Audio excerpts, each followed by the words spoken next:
बात कर रही हूं कल से शुरू हो रहे संसद के विशेष सत्र की, जिसे लेकर सरकार ने जो एजेंडा है और जो दरअसल वो इस विशेष सत्र में 5 दिनों तक यानी कि 18 से लेकर 22 सितंबर तक ये सत्र चलने वाला है, क्या एजेंडा रहने वाला है, इसको भी सरकार द्वारा क्लियर कर दिया गया है। लेकिन इस पर सरकार पर विपक्ष एक बार फिर से सवाल उठा रहा है और ये कह रहा है कि दरअसल इसके पीछे सरकार का कोई खेल है, सरकार का कोई हिडन एजेंडा है जिसे दरअसल सरकार लेकर आ रही है। क्या वाकई में कोई हिडन एजेंडा सरकार का है, कोई ऐसा सरप्राइजिंग एलिमेंट है जो सरकार लाने वाली है इन 5 दिनों में, जैसा कि विपक्ष आरोप लगा रहा है? क्या विपक्ष का ये डर सही साबित होगा? ये देखने वाली बात होगी। कई खास मेहमान भी मेरे साथ जुड़े हुए हैं, उनसे भी परिचय करवाऊंगी। लेकिन 5 का प्रहार के पहले 5 सवाल एक एक कर जो आपके टेलीविजन स्क्रीन पर आ रहे हैं। पहला सवाल ये कि विशेष सत्र में 4 बिल या फिर मोदी चौंकाएंगे। दूसरा सवाल जो आपकी स्क्रीन पर चेंज हो रहा है वो ये कि विशेष सत्र के एजेंडे से विपक्ष को इतना ऐतराज क्यों है जो वो बार-बार इस पर सवाल उठा रहा है। अभी सर्वदलीय बैठक जो है वो भी शुरू हो चुकी है, उसके लिए भी तमाम जो नेता हैं वो दरअसल पहुंचे हुए हैं। तीसरा सवाल ये कि इंडिया गठबंधन को भोपाल रैली आखिर क्यों रद्द करनी पड़ी। चौथा सवाल जो आपकी स्क्रीन पर चेंज हो रहा है वो ये कि क्या इंडिया में सब कुछ ठीक नहीं चल रहा है। पांचवा और अंतिम सवाल जो आपके टेलीविजन स्क्रीन पर आ रहा है वो ये कि तीसरा मोर्चा बना तो क्या इंडिया गठबंधन को नुकसान होगा। ये वो तमाम सवाल रहेंगे जिनके इर्द गिर्द आज हमारी चर्चा रहने वाली है। तमाम खास मेहमान हमारे साथ जुड़े हुए हैं। दुष्यंत नागर जी हैं, संजय मिश्रा जी हैं, हमारे साथ प्रेम कुमार जी हैं, रामकृपाल जी हैं, साथ ही साथ हमारे साथ समीर चौगांवकर जी भी हैं। तो उनसे करूंगी मैं इस चर्चा की शुरुआत, लेकिन पहले आपको दिखाती हूँ एक रिपोर्ट।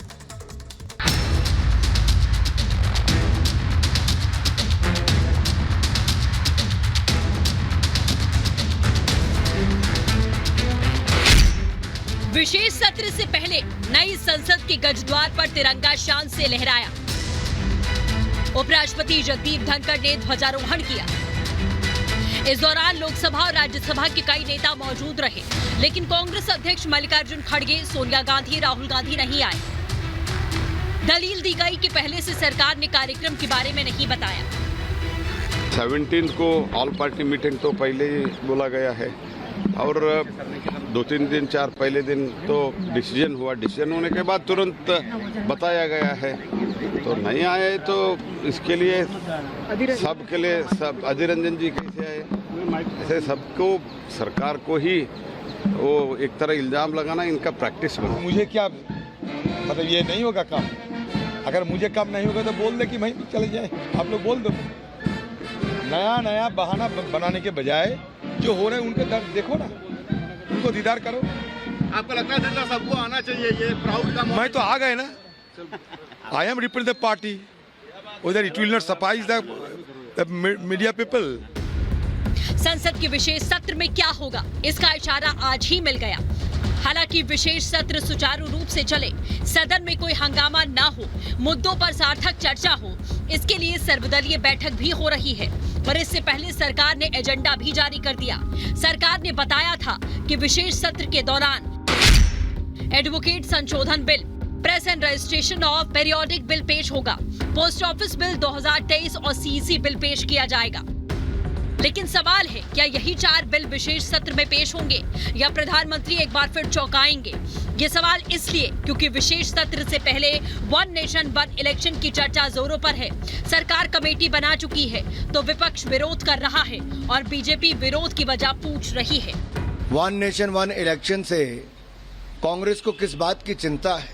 शायद कांग्रेस के पास नेता नहीं जो दम रखता हो कि उनको देश में जिता सके।